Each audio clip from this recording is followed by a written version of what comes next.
is here! The champ is here! The champ is here! Make sure y'all stay on point with The Puncher's Point.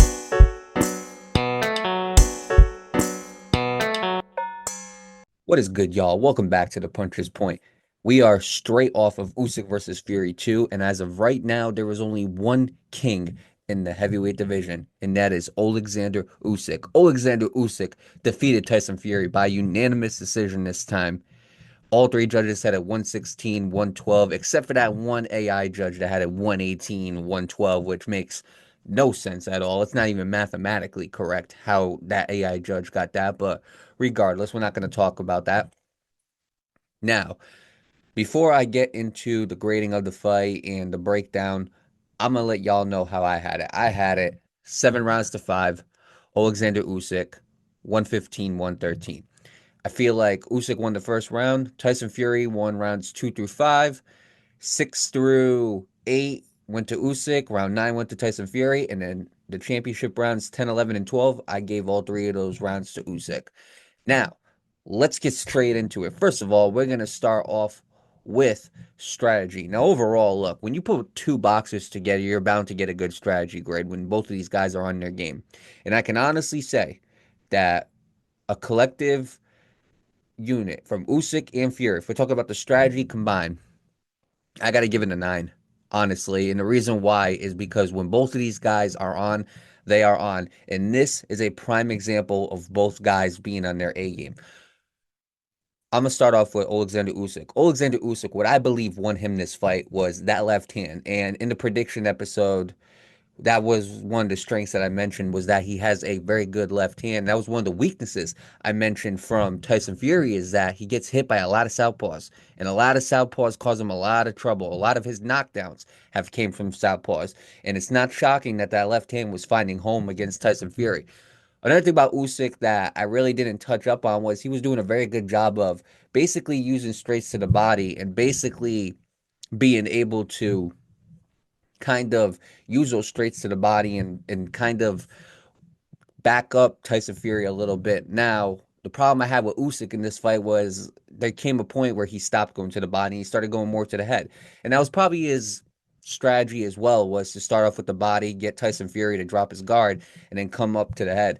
Another thing that Usyk did a very, very good job of as well is level changing. Even though I wish he went to the body more, he did a very, very good job of level changing. There was a lot of times where he would fake like he was going to the body and come up with that left. And that left was hitting Tyson Fury all night. Tyson Fury didn't have a answer for it. Now, as far as Tyson Fury, what I really liked from him was in the beginning of the fight, he started targeting Usyk's body a lot more. And I said, I don't understand why people don't target Usyk's body more and more every single fight. And then I realized the reason why is because Usyk is always going to be the smaller fighter. He's always going to be the shorter fighter. We are in a heavyweight generation where all these heavyweights are like 6'5" or taller. I mean, it's insane. These are giants at heavyweight. It's not like the old days with Muhammad Ali, who's like 6'3" and he's considered big. It's not like that no more. All of these guys are giants. And so I have a feeling that a lot of these guys can't get to Usyk's body. They can't get close enough to where they can start landing some body punches on Usyk. So a lot of them don't constantly go to the body the way I would like them to. Another thing I really liked from Tyson Fury was that jab. He was really throwing that jab, and he was doing a very, very good job of that. He was doing a good job of landing that jab as well. And you can tell that his reach at some points was kind of making it difficult for Usyk to get onto the inside. Another thing about Tyson Fury, that right hand kept on going through against Oleksandr Usyk. He kept landing that right hand. That nice 1-2 straight combo was definitely on the money the entire fight when he could land it. Now, the problem I had with Tyson Fury was, look, a lot of people are going to say Tyson Fury got tired. In my opinion, y'all can call me crazy. I did not see that from Tyson Fury. There were moments I feel like where Tyson Fury was a tiny bit gassed, but then he picked it back up. And if you're going to say Tyson Fury was tired, don't act like Oleksandr Usyk wasn't on that bench breathing heavy as well in the 7th, 8th round. Don't act like he wasn't doing that neither. Both of these guys hit their second wind. Okay, so here's the thing. In the prediction episode, I said I'd rather have Tyson Fury be heavier. Now, do I believe that affected him? To a degree, yes. However, when I meant heavier, I said it right in the podcast, 270, 275. I didn't think Tyson Fury was going to come into this fight 281 pounds. Despite all that, I feel like I wanted him right there at 275, but because he wasn't, maybe it slowed him down a little bit. But do I believe it was a big factor and the reason why he lost his fight? No. The reason why Tyson Fury lost his fight, I'm gonna give you the exact reason. The reason why is because he was doing very, very good until Usyk landed a clean flush shot on his chin. When Usyk landed that clean flush shot on his chin, he started becoming more cautious. That is what got Tyson Fury. And for y'all who want to disagree with me in the comments, his own trainer, Sugar Hill, told him, start throwing that right hand. We don't want to keep seeing you back up. Start throwing them punches. And when he did, Tyson Fury would start gaining momentum. But what happened? He would get clipped again and he would back up. See, what I noticed in the fight was whenever he got clipped, he stopped throwing that right hand. The right hand was his best tool in this fight. And I believe that he was being a little bit too cautious in that fight because he didn't want to get clipped with nothing. But I think the problem is maybe it's Tyson Fury aging. And I know Usyk's a year older, but maybe it's Tyson Fury aging, or maybe who knows. But all I remember, correct me if I'm wrong, he did have 3 fights with Deontay Wilder. Now, he did also say those 3 fights with Deontay Wilder took a toll on him. But in my opinion, what went wrong for him was he stopped using that right hand. And there were other moments, especially later on in the fight, both of them just stopped going to the body. I wanted to see more body work from both of these guys. But overall, what I really liked about them was it was definitely a chess match like last time. I feel like there was a lot more moments in this fight than the last one, even though the first fight had the biggest moment with Usyk knocking down Fury. But I feel like in this fight there were a lot more moments. I feel like Tyson Fury's weight definitely packed more power in this fight than the last fight. So overall, strategy wise, I gotta give it a 9. Now, the excitement of the fight. I'm gonna be real with you. I'm gonna give that a 9 too. I honestly think the excitement is a 9 out of 10, and the reason why is because you had the moments. Every single round was a must see. Every single round was a must watch. Us as boxing fans, we're trying to figure out what's going on in these fights, what's going on in this round, and it's crazy because you got millions and millions of opinions going on. Some people think Tyson Fury won by a landslide. Some people think Usyk won by a landslide. Other people think it was close. Regardless, this fight was so exciting because it was so action packed, and even though there were no knockdowns, I'm gonna give it a 9 because there were moments where Tyson Fury would rock Usyk, and there were moments where Usyk would rock Tyson Fury. And what I loved about it as well was this wasn't a fight where it's just a bunch of guys swinging and going off and showing no defense. No, both of these guys had a strategy. Both of these guys were fighting a very good boxing match. But at the same time, there were also moments where they became brawlers. And that's what I loved about this fight. I got to give it a 9 out of 10. The only reason why I don't give it a 10 out of 10 as far as excitement, I feel like if we saw a knockdown, it would have bumped it up 1. But because there was no knockdown, because there wasn't no like moment where we were like, oh no, like these guys are in trouble, I'm gonna give it a 9. Now, as far as the overall stakes that were involved in this match. Now, look, the stakes that were involved in the first one, you had the undisputed heavyweight championship on the line. You had 2 undefeated fighters. You can't give the stakes the same thing here because A, the IBF title was not on the line, and B, Tyson Fury already took a loss. But the stakes were, can Tyson Fury reclaim that spot as the #1 heavyweight in boxing, and can he become a 3-time heavyweight champion? That was part of the stakes. And the other part was, can Usyk, like I said at the question I had in the last episode, or the last prediction episode for Tyson Fury and Oleksandr Usyk, can Usyk do the same thing twice to Fury that he did with AJ? And he answered the question. He can. He answered the question. He is the #1 heavyweight. And I can say he's probably one of the greatest heavyweights of all time. It's crazy to say, but it's true. I mean, the guy's amazing. The guy's a great boxer. I mean, well accomplished. You know, I got to tip my cap to Usyk. Usyk is a once in a generation fighter.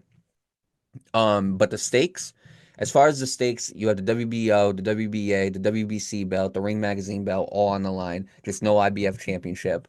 And on top of that, this is Tyson Fury's last chance at redemption to get that loss back. And the stakes were high, and I just can't put it at a 10 because there was no undisputed. It wasn't the same as the first fight. 2 undisputed heavyweight fighters. It wasn't like a fight that we never seen before and had all these questions. Even though there were questions, it wasn't as many as the last one. See, the first fight, we were thinking about, well, What if Tyson Fury goes in there and uses his reach? How is his weight going to affect Oleksandr Usyk? And we got the answer in the first fight. Also, in the first fight, we would ask, well, is Usyk the better boxer than Tyson Fury? Is he too quick for Tyson Fury? These were the questions that we had in the first fight, and those got answered in the first fight. So when the second fight came around, now all of a sudden those questions of uncertainty became questions of doubt. Well, can Usyk do it twice? Can Tyson Fury really get that redemption? Those were the questions that were going to be presented in the second fight, and those are the questions that got answered in the second fight. And those questions, I believe, hold a lot less weight than the ones in the first fight. So overall, I'm gonna be honest with you. When I talk about stakes, I'm gonna give it an 8.5. I'm gonna give it an 8.5 out of 10 because they just weren't as high as the first fight. Honestly, I mean, then you take away a belt. Now all of a sudden it's not for undisputed no more. Yeah, I'm gonna give it an 8.5 out of 10. And then last but not least, impact. How does this impact heavyweight boxing? Well, first things first, we now know who undoubtedly, undisputably, who the heavyweight king is, and that's Oleksandr Usyk. Nobody is saying Daniel Dubois. Nobody is saying Tyson Fury. Again, it's going to be Oleksandr Usyk. Oleksandr Usyk is the number one heavyweight in boxing right now. He is potentially the number one pound for pound fighter in the world. It's as simple as that. He probably proved that today. Now, obviously, that's a three-man race between him, Terrence Crawford, and Naoya Inoue. But the impact of this is Oleksandr Usyk proves that he's the undoubtable number one heavyweight in the world. There's no questions about it. The impact is also now we know we're going to get Daniel Dubois versus Oleksandr Usyk too, most likely. That's what impacts right there. Can Dubois get his revenge? Can Dubois do what Tyson Fury couldn't and get Usyk out of there? But again, I can't say it holds the same impact as the first fight. I mean, the first fight, the history that was behind that. We didn't see an undisputed heavyweight champion in a four belt era ever. That was the first ever four belt undisputed heavyweight champion. And on top of that, I don't even think we saw a legit undisputed heavyweight champion since I could be wrong, but what, Holyfield? So there was history behind that first fight. That's what I meant. The second fight was not going to live up to the first fight as far as impact and stakes. It wasn't. Maybe it would have been a better fight. Maybe it would have lived, as far as the fight itself, yeah, it lived up to the first fight. And I think it was honestly slightly better than the first fight. But as far as stakes and impact, it just wasn't going to equal that type of magnitude, you know? So as far as impact, I got to give it an 8. And and again, the reason why is because when we're looking at it, I mean, Usyk proves he's probably the number one pound for pound fighter in the world. He's definitely proves that he's the number one heavyweight, undeniably. And I'm gonna say this right now, okay? Tyson Fury would have been the number one heavyweight. He probably would have gone down as the greatest heavyweight of all time if it wasn't for Oleksandr Usyk. You see, Tyson Fury used to go through everybody. There were a lot of guys who would present a challenge for Tyson Fury. Like, for instance, when Anthony Joshua was climbing, everybody wants to see Anthony Joshua and Tyson Fury. And I'm not going to lie, after Tyson Fury's loss, we might definitely see that. Um, but at one point, it was, well, can Anthony Joshua dethrone him? Another point, it was, well, Deontay Wilder, can he be the guy to do it? And there were so many guys that kept on coming. A lot of people felt like Francis Ngannou may have been the guy to knock him out, you know? But it seemed like Tyson Fury was just the top heavyweight. You know, it just seemed like he was the guy at heavyweight. In order to beat a man, you got to beat the man. And at one point, we didn't think there was going to be anybody that could beat the man until Oleksandr Usyk got into the heavyweight division. When Oleksandr Usyk got into the heavyweight division and he got a TKO victory over Daniel Dubois. And he ended up beating Anthony Joshua twice. It was only a matter of time until those two were going to collide. And when Turki Al-Sheikh and Riyadh Season got involved, you knew this fight was going to happen. So when that all happened, now all of a sudden they were like, oh, this is just another challenge for Tyson Fury. And if you remember, Tyson Fury was a favorite in that first fight. And what happened? Oleksandr Usyk went in there, shocked the world just like he did with Anthony Joshua. He became the favorite. And now all of a sudden we're talking about a new king in the heavyweight division. And I'm going to be honest. Tyson Fury's time ran out. They always say you cross a guy that's going to beat you. Tyson Fury ran into that guy in Oleksandr Usyk. And it's unfortunate. But that's just the way boxing is, you know? I mean, you're going to run into that guy who is going to have your number. And When that happens, you basically just gotta when that happens, it is what it is. Not everybody can stay on top forever. So, with that being said, with everything that we just calculated, all right, the fight grade for Usyk versus Fury 2 is 8.59. That is the number one ranked fight in season 4 of The Puncher's Point. Now, you want to take a guess on what the number one fight was in season 3? Usyk versus Fury 2. When these two step into the ring, regardless, it's magic. If they stepped into the ring a third time, it would be magic. But again, the more they step into the ring, the less magnitude that the stakes and the impact has. But most likely, I don't think we're going to see Tyson Fury versus Oleksandr Usyk 2. Maybe not ever, if that, for a very, very long time. So now all of a sudden the question is, well, what's next? Well, we all know that Usyk is going to get the winner of Daniel Dubois and Joseph Parker. And Daniel Dubois stepped into that ring and challenged Usyk. I think he forgot he has a fight against Joseph Parker, who's been on a roll recently. I mean, if we're talking about what Joseph Parker has been able to do recently, I mean, he beat Jaylee Zhang, he beat Deontay Wilder. Joseph Parker is no joke.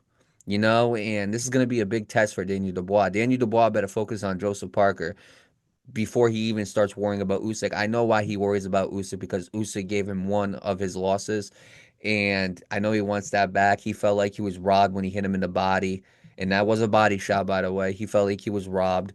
So I know he wants that fight back, but he's going to have to focus on Joseph Parker. Joseph Parker is no joke. He's no slouch, and that's the guy you're going to have to beat. So what's next for Tyson Fury? That's the real question for this episode. And usually we focus on what's next for the winner. But the important question is what's next for Tyson Fury after this loss. We've been wanting to see it for a very, very long time. It is the fight that would do numbers in the UK. And when I mean numbers, I mean numbers in the UK. I honestly think it would do record-breaking numbers if Daniel Dubois and Anthony Joshua were able to sell out 90,000. Tyson Fury and Anthony Joshua would probably sell out that stadium plus the street. I'm going to be honest. I need to see that fight happen next. Anthony Joshua, Tyson Fury. Both these guys are nowhere near a heavyweight title shot right now. You need to make that fight happen. Now, who knows? Maybe Daniel Dubois wins this fight. Maybe Joseph Parker wins this fight. Maybe Tyson Fury tries to go after the IBF heavyweight belt and then tries to get his third fight with Usyk. Do I want to see that? No. And I'm going to be honest, none of us fans want to see that. I'm going to say this right now. Anthony Joshua and Tyson Fury is the fight to make right now. You're talking about two guys that just suffered tough losses in different ways. Anthony Joshua getting knocked out by Daniel Dubois. Tyson Fury taking 2 losses to Oleksandr Usyk. Oleksandr Usyk beat both of these guys. So you know what? And he beat both of them twice. So overall, the heavyweight title fight for those guys happening is very, very slim right now. So I think it's best that they take advantage of the amount of money. And when I mean money, I mean money. I have a prediction right now. If those two stepped into the ring and that happened at Wembley, I think they make close enough to the money that Floyd and Canelo made. Or even better, Floyd and Pacquiao. I think they make close to that money because that is the mecca for British boxing right there. Tyson Fury, Anthony Joshua, two of Great Britain's and the UK's most decorated champions, decorated heavyweight champions at that, fighting in the UK. That's the fight we need to see. And now with both of them being part of Riyadh season and being under that banner and Turki Al-Sheikh making the calls, I think that fight can be easily made. So that's the next fight for Tyson Fury. Obviously, for Oleksandr Usyk, he's probably going to get the winner of Joseph Parker versus Daniel Dubois. So, I mean, overall, the heavyweight division is exciting. It really is exciting. And overall, there's a lot of great things you can do with this division. But overall, 8.59 is where we're going to have this fight ranked. It is it's the number one fight for season 4 of The Puncher's Point. And with that being said, there's nothing more we can talk about. You know what I'm saying? So it's time to wrap it up. Now, obviously, we're going to have more prediction episodes for you guys. I'm going to have more news break updates, all this type of stuff. News updates, fight announcements, predictions, post fights, all that type of stuff. Again, so that's why y'all should be tuning into The Puncher's Point. Also, I'm planning on getting some interactive content out for y'all, and you never know. Special collab might be coming pretty soon, so make sure y'all definitely keep alert. Make sure y'all definitely tune in to the Puncher's Point. And last but not least, make sure y'all stay on point with the Puncher's Point. What's up, y'all? If y'all love this episode, make sure y'all subscribe. You hit that notifications button, and also take a look at the recent episodes that we made before this. Make sure y'all stay on point with the Puncher's Point.